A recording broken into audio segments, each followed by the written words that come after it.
어느덧 인생의 절반쯤 하나의 질문을 되뇌인다. 앞으로 무엇을 하며 어떻게 살 것인가? 누군가는 지금 가능한 일을 하라 하고, 누군가는 이제라도 원하는 일을 하라 한다. 전쟁터 같은 세상살이에도 이제껏 흔들리지 않고 잘 버텨왔다고 생각하지만 더 이상 젊지 않은 내가 해낼 수 있을까? 미래를 생각하던 청년 시절과 마찬가지로 마음에 불안이 스민다. 40이 훌쩍 넘은 나이에 폭우로 불어난 강을 하룻밤에 9번이나 건넜다는 연암 박지원도 그러했을까? 요란한 강물 소리가 귀를 막고 캄캄한 어둠이 눈을 가리는 순간에 그가 찾은 구명줄은 바로 명심.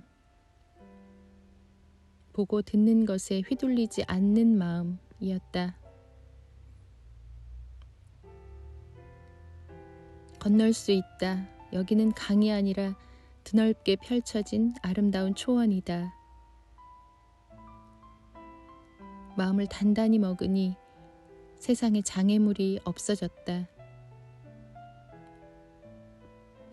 50 이후의 삶도 결국 마음에 달린 것 아닐까. 무엇이든 해낼 수 있다는 마음, 나를 위해 행복해지겠다는 마음. 이제는 나에게 하는 질문을 바꿔보자. 무엇이 내 삶을 후회하지 않게 할까? 우리의 인생 2막은 여기서부터 시작된다. 반갑습니다, 여러분. 안녕하세요. 이맘입니다. 행복한 하루 보내고 계신가요? 토론토는 이제 본격적인 여름이 시작되었습니다. 낮 기온이 25도 이상으로 계속 올라가고 있고요. 햇빛이 얼마나 강한지 정말 짧은 봄을 지나서 맞이한 여름이라 너무나 반갑고, 또 햇빛이 아주 강한데도 불구하고 아주 싫지가 않습니다. 덕분에 제 야채들도 쑥쑥 잘 자라고 있습니다. 걱정해주신 민들레도 이젠 좀 익숙해진 기분입니다. 다 같이 함께 아름답게 어우러져 살아가는 게 세상이겠죠? 오늘 여러분께 소개할 책은 50에 시작하는 마음 공부라는 책입니다. 김종원 님이 지으신 책인데요. 이 책은 연암 박지원의 글에서 배우는 성공하는 삶의 자세와 인생 2막을 자유롭고 빛나게 두려움 없이 사는 법을 알려주고 있습니다. 시작할게요. 가장 자유롭고 빛나는 50으로 산다는 것. 연암 박지원은 청년 시절부터 주류의 길을 거부했다. 언제나 자신의 길을 선택해서 걸어갔다. 환경 때문에 어쩔 수 없이 걸어간 것이 아닌 스스로의 선택이었다. 충분히 마음만 먹으면 가질 수 있는 것들도 굳이 손에 쥐려고 하지 않았다. 그러자 그의 삶에 매우 특별한 변화가 찾아왔다. 주류의 길을 거부하니 오히려 그에게 자유와 평화가 찾아온 것이다. 세월이 흐를수록 그의 가치는 점점 높아졌고, 마침내 스스로 주류가 되어 명령에 순종하고 틀에 맞추는 삶을 완전히 거부할 수 있게 되었다. 그러나 삶이 늘 순탄한 것만은 아니었다. 50 이전과 이후 연암의 삶은 극명하게 달랐다. 청년 시절의 연암은 남들이 볼 때 마치 잃어도 좋은 푼돈처럼 인생을 살았다. 공부보다는 글쓰기에 집중하며 20대를 보냈고 30대 시절에는 우울증으로 과거까지 포기했다.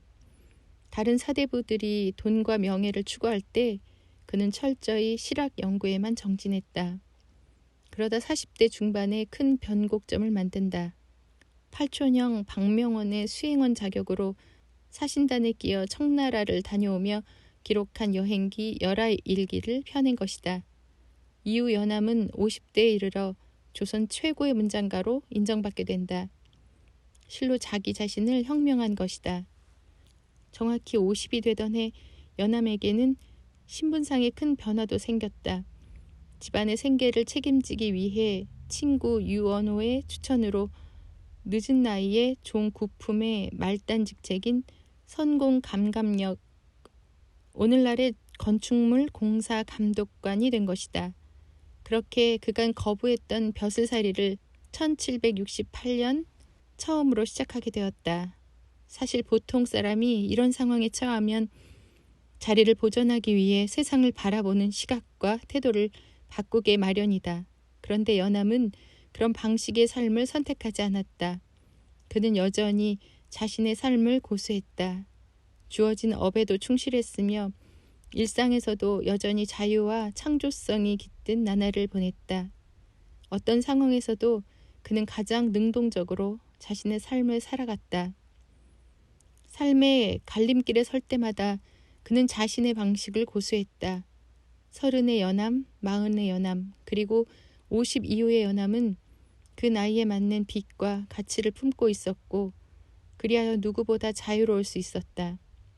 세상이 아무리 그를 흔들어도 결코 흔들리지 않았다. 이유는 바로 글쓰기를 통해 청렴한 삶의 방향과 철학이 그를 지탱해 주었기 때문이다. 물론 그냥 무작정 글을 쓴다고 모두가 연암처럼 자유롭고 빛나는 50을 살 수 있는 것은 아니다. 연암은 자신의 삶을 통해 스스로 공부하며 글을 쓰는 일상을 실천했다. 그리고 훗날 자신처럼 인생을 주도적으로 살고 싶다면 다음 5가지 지적 자본이 필요하다고 강조했다. 먼저 지성이 기반이 될 기초 체력인 꾸준한 배움을 내면에 담아야 하고 실용적 삶의 기준이 되는 밝은 안목을 갖춰야 한다. 이어 불가능의 경계를 허무는 말의 내공을 배워야 하며 혼란스러운 세상에서 분명하고 명쾌한 선택을 할 수 있게 돕는 지적 판단력을 갖춰야 한다. 그럼 마지막으로 단단한 내면을 더해서 더 큰 자산을 만들 수 있는 마음의 힘을 가질 수 있다. 이런 5가지 지적 자본의 일상의 글쓰기와 맞물리면 자연스럽게 50 이후의 삶은 자유롭고 빛날 것이다. 연암의 삶을 통해 지금은 불안하고 흔들리지만 50 이후에는 보다 단단하고 자유로운 나로 살고 싶은 사람들을 위해 이 책이 쓰여졌다. 연암의 글 중에 그의 삶에 대한 태도를 엿볼 수 있는 대표적인 사례를 하나 소개하고자 한다. 연암이 친구였던 대구 판관 이단영에게 보낸 편지의 일부인데 자신의 주변에 얼마나 근사한 영향을 미쳤는지 짐작할 수 있다. 하루는 영남 일대에 찾아온 극심한 흉년으로 백성들이 굶주림에 시달려 대대적인 진율이 시작되었다. 그러나 진율은 생각보다 어려웠다. 다양한 조건을 모두 충족시킬 방법을 찾지 못했던 것이다. 더 굶주리는 백성에게 더 많은 손길을 전해야 했고 그렇다고 소외되는 사람도 없어야 하며 가장 공평하게 이루어져야 했기 때문이다. 매일 밤 고심하던 그는 친구 연암에게 편지를 보내 마음속 고통을 토로했다. 이에 연암은 바로 다음과 같은 내용의 글을 써서 시원한 대답을 전해줬다. 문제는 상황이 아니라 자네 마음에 있다네. 바꿀 수 없는 상황에 대한 고민은 접고 상황을 바라보는 자네의 태도를 바꾸는 게 좋지 않겠나. 생각해보게 백수였던 자네와 내가 귀한 임금의 은혜를 입어 순식간에 넉넉한 재산을 가진 영감이 되어 있지 않은가. 게다가 드넓은 마당에 수십 개의 커다란 가마솥을 걸어놓고 한 달에 3번이나 굶주린 백성들을 먹이는 값진 즐거움을 누리고 있으니 행복 중에 이보다 더한 행복이 또 어디 있겠는가. 참 근사한 글이다. 군더더기가 없고 마음을 편안하게 해주는 지혜로운 답으로 가득하다. 이 짧은 글과 에피소드에 앞서 소개한 5가지 지적 자본이 모두 녹아있다는 사실을 알 수 있다. 연암은 그냥 무작정 글을 쓴 것이 아니다. 또한 그저 오랫동안 글을 써서 글쓰기 실력이 좋아져서 그런 것도 아니다. 5가지 지적 자본을 통한 글쓰기를 통해 평생 자신과 주변 사람들의 인생을 아름답게 만들어 온 덕분이다.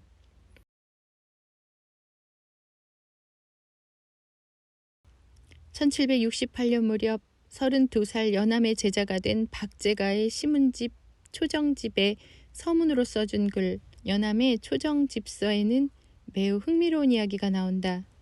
50 이후에 나날이 성장하는 인생을 살고 싶다면 그 글을 읽고 핵심 메시지를 느껴보자. 옛사람 중에 독서에 능한 사람이 있었는데 공명선이 바로 그 주인공이다. 연암은 자신에게 이런 질문을 던졌다. 참 궁금하구나. 대체 어떤 방법으로 최고 수준의 독서를 실천할 수 있었을까? 내가 모르는 어떤 방법이 있는 걸까? 연암이 발견한 공명선만의 방법은 매우 명확하고 단순했다. 이야기는 과거로 돌아간다. 공명선은 처음 스승 증자에게 글을 배울 때 매우 기이한 행동을 했다. 무려 3해 동안 책을 읽지 않았던 것이다. 이를 이상하게 여긴 증자가 그 까닭을 물었다. 어허, 공부를 한다고 왔으면서 대체 너는 왜 책을 읽지 않는 것이냐? 공명선은 차분한 음성으로 이런 답을 내놓았다.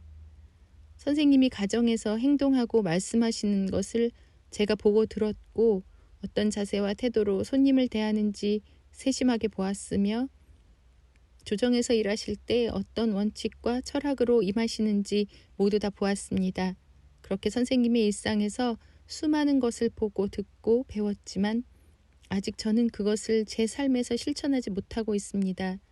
그런데 제가 어찌 스승께 감히 배우지도 못한 상태에서 책을 읽을 수 있겠습니까? 공명선이 3년 동안이나 책을 읽지 않았던 이유는 스승의 삶에서 보고 배운 것을 아직 행동으로 옮기지 못했기 때문이다. 스승이라는 책을 아직 다 소화하지도 못한 상태에서 다음 단계인 독서로 넘어갈 수는 없다고 생각한 것이다. 듣고 보니 참 맞는 말이다. 세상에는 급하게 원하는 것을 취하려는 사람이 많다. 연암에게도 그런 사람들이 자주 찾아와 방법을 구했다. 그럴 때마다 연암은 그들의 성급한 마음을 진정시키면서 지금 어떻게 공부를 하고 있는가라고 물었다. 그들은 모두 달랐지만 내놓은 답은 하나로 귀결됐다. 다른 이들보다 더 많이 읽고 빠르게 이해가 되지 않으면 어떻게든 외워서라도 알려고 노력합니다. 언뜻 들으면 공부를 매우 잘하고 있는 것처럼 보인다. 그러나 생각이 전혀 달랐던 연암은 앞으로 공부법을 바꾸는 게 좋겠다고 조언하며 그 이유에 대해 이렇게 말했다. 많이 읽고 무작정 외우는 것은 최선의 방법이 아니다. 비록 하나를 알더라도 그 하나를 제대로 음미하고 면밀하게 생각하는 것이 중요하다. 연암이 인생 후반기에 흔들리지 않고 처음의 마음을 지킬 수 있었던 힘도 바로 뭐든 제대로 익혀서 내 것으로 만들며 살아가는 일상이 중요하다라는 철학에 있다. 자신이 하는 일이 본질에서 벗어나면 빠르게 수정해서 다시 본질로 돌아가 지성을 구했다. 연암이 과거 급제를 중요하게 생각하지 않은 이유도 그의 철학과 크게 다르지 않았다. 보통 사람이 볼 때는 이상한 일이지만 그의 철학을 기준으로 볼 때는 지극히 당연한 일이었다. 과거 시험을 보고 좋은 결과를 내기 위해서는 경전을 외우고 과문을 익히기만 하면 되기 때문이었다. 연암은 공부를 위한 공부는 하지 않았다. 그러나 오히려 그런 철학이 그를 창조적인 자기 삶을 살게 해주었다. 공부를 위한 공부에서 나온 결과는 결국 그 공부를 시킨 세상의 것이다. 게다가 그에게 책은 음미하는 것이지 억지로 외우는 것이 아니었다. 또한 과거에 나오는 문제는 정답이 정해진 것이나 마찬가지이기 때문에 과거 급제는 틀에 맞춰 공부하다 보면 주어지는 값싼 결과라고 생각했다. 결국 연암의 철학으로 판단할 때 과거 급제는 똑같은 것을 얼마나 많이 반복했느냐에 좌우하는 것이고 자기 삶의 철학을 바탕으로 성장하는 데는 아무런 의미가 없는 것이었다. 공부가 잘 되고 안 되고는 자신에게 달려있다. 마찬가지로 마음에 좋은 것이 있는지 혹은 나쁜 것이 있는지 그건 역시 자신에게 달려있다. 스스로 자신을 제어하면 세상에 할 수 없는 일이 없다. 우리는 자신을 칭찬할 수도 있고 비난할 수도 있다. 또한 누군가에게 책임을 미룰 수도 있고 스스로 실수를 인정하고 조금 더 성장할 수도 있다는 사실을 기억하며 일상이라는 삶의 무기를 근사하게 활용할 수 있을 것이다. 실용의 기준이 되는 밝은 안목. 인간이 스스로 기품을 지니려면 사사로운 욕망을 극복해야 한다. 그런 과정을 통해 흔들리지 않는 참된 마음을 지닐 수 있다. 타인을 두려워하는 마음은 약자다. 강한 사람일수록 자신을 두려워하며 그 치열한 전쟁에서 승리를 빼앗기지 않는다. 나를 속이는 것은 언제나 나 자신이기 때문이다. 욕망을 제어하지 못해 돈을 쫓는 삶에 빠지지 않도록 자신을 지켜내는 안목을 길러야 한다. 연암은 안목을 기르기 위한 명확한 방법을 추천한다. 각자 다른 것을 추구하라. 각자 다른 것을 추구하라는 그의 외침은 이런 생각에서 나왔다. 모두가 자신의 것을 추구하면 각자 하나의 틀을 갖게 되므로 쉽게 흔들리거나 무너지지 않는다는 생각이다. 이것이야말로 그의 삶 그 자체라고 볼 수 있다. 불가능의 경계를 허무는 말의 내공. 다시 삶은 계단이다. 조급한 마음을 버리고 차분하게 앉아 그대를 찾아온 나쁜 소식을 바라보라. 마음이 급한 사람들은 오늘 한 가지 착한 일을 하면 내일 좋은 운명이 자신을 기다리고 있을 거라고 믿는다. 또한 상대가 들었을 때 기분 좋은 말을 하면 그가 자신에게 뭐라도 줄 것이라 생각한다. 그러나 연암은 매번 그렇게 무언가를 바라며 행동한다면 하늘도 지쳐서 앞으로 당신이 무엇을 하든 돕지 않을 것이다 라고 말하며 그런 삶을 경계한다. 그리고 그는 자신의 이상에 맞는 언어를 가져야 한다고 강조하며 그 이유를 이렇게 설명한다. 무작정 일찍 출세한다고 좋은 것이 아니다. 자신을 지킬 언어를 갖추진 못한 상태로 혼란한 세상 일을 시작하다 보면 결국 자신의 본분을 지키지 못하는 법이기 때문이다. 50이 되면서 일이 술술 풀리는 사람들에게는 공통점이 하나 있다. 자기 이상에 맞는 근사한 언어를 가졌다는 사실이다. 실제로 어떤 표현을 생각하면 저절로 떠오르는 사람이 있다. 언어가 곧 그 사람의 인생을 결정한다. 그 사실을 잊지 말자. 분명하고 명쾌한 선택을 돕는 지적 판단력.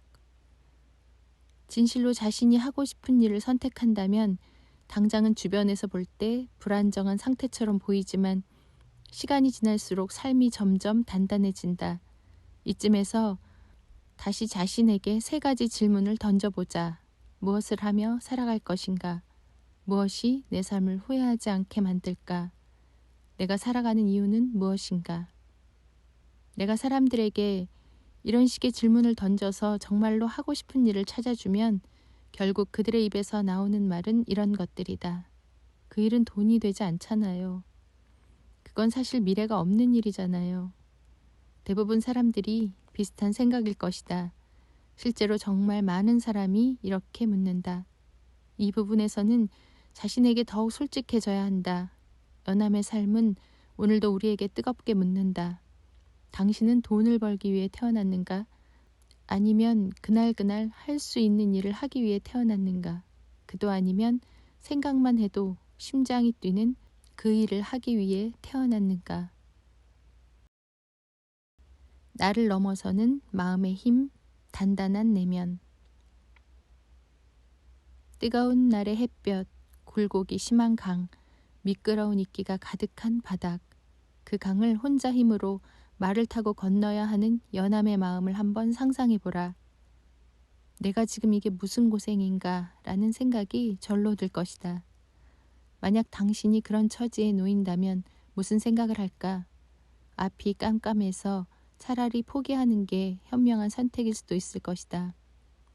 연암의 생각도 크게 다르진 않았다. 한 번만 까딱 잘못하면 그대로 강에 곤두박질한다. 그렇게 생각하자 물소리가 더욱 요란하게 울려 퍼졌다. 자신의 상황을 완벽하게 분석한 그는 나약한 마음으로는 절대 강을 건널 수 없다고 생각했고 마음을 바꿔 앞에 보이는 풍경을 다시 설정할 필요성을 느꼈다. 먼저 연암은 바깥에서 들리는 온갖 잡음을 차단하고 내면에서 흘러나오는 소리에만 귀를 기울였다. 건널 수 있다. 여기는 강이 아니라 드넓게 펼쳐진 아름다운 초원이다. 그러자 눈앞에 보이는 모든 풍경이 스스로 자신을 바꾸기 시작했다. 시퍼런 강물은 단단한 땅으로, 무섭게 흐르는 물결은 편안한 옷으로, 말을 듣지 않는 말은 자신의 몸처럼 다루기 쉬운 하나의 도구로 하나하나 모든 것이 편안하고 안전한 형태로 바뀌었다. 이제 연암의 내면에는 이런 종류의 생각만 가득해졌다. 불안한 마음은 나의 것이 아니다. 까짓것 물에 빠지면 어때? 그를 괴롭히던 강물 소리가 드디어 사라졌고 편안한 음악이 들리는 듯한 기분 좋은 착각에 빠져 험난한 강을 9번이나 건넜는데도 편안한 의자 위에 앉거나 안방에 누워있는 것과 같은 마음이 되어 무사히 강을 건널 수 있었다. 모든 이동이 끝난 후 그는 비로소 이렇게 크게 외쳤다. 나는 오늘에서야 도가 무엇인지 깨달았도다. 지금부터는 그대 자신의 행복을 선택하라. 50부터는 세상을 위해 산다고 생각하지 말고 자신을 위해 산다고 생각하며 하루를 보내는 것이 현명하다. 그리고 그 옛날 연함이 느꼈던 것처럼 세상이 당신을 선택하지 않는다고 비참한 마음을 느끼거나 포기하지 말자. 세상이 당신을 선택하지 않았다는 것은 그대에게 스스로 자신을 선택할 근사한 기회가 생겼다는 것을 의미하니까. 세상의 선택을 받지 못했다면 그대가 스스로 자신을 선택하라. 분노라는 감정에서 벗어나 생각의 방향을 돌리면 언제나 우리는 원망스러운 마음을 잠재울 수 있다. 우리는 누구나 돈으로 살 수 없는 시간을 팔아서 돈을 번다. 이 굴레에서 무엇이 사라지고 무엇이 남는지 정확히 꿰뚫어 볼 수 있어야 한다. 그래야 50 이후의 삶의 후회와 고통을 최대한 남기지 않을 수 있다. 자신에게 가장 좋은 것을 반복해서 선택하는 게 중요하다. 지금까지 반복한 누군가의 행복을 위한 선택이 혹은 누군가의 선택받기를 바라며 분투한 시간이 그대를 행복하게 해주지 않았다면 생각을 바꿔 이제는 그대 자신의 행복만 선택하며 살아라. 함께 해주신 여러분 감사합니다. 오늘도 여러분의 삶에 생각하지도 못했던 기적들이 일어나고 좋은 사람들 많이 만나시고 웃을 일이 가득한 하루 되시기를 마음 다해서 응원하겠습니다. 감사합니다. 이 마음이었습니다.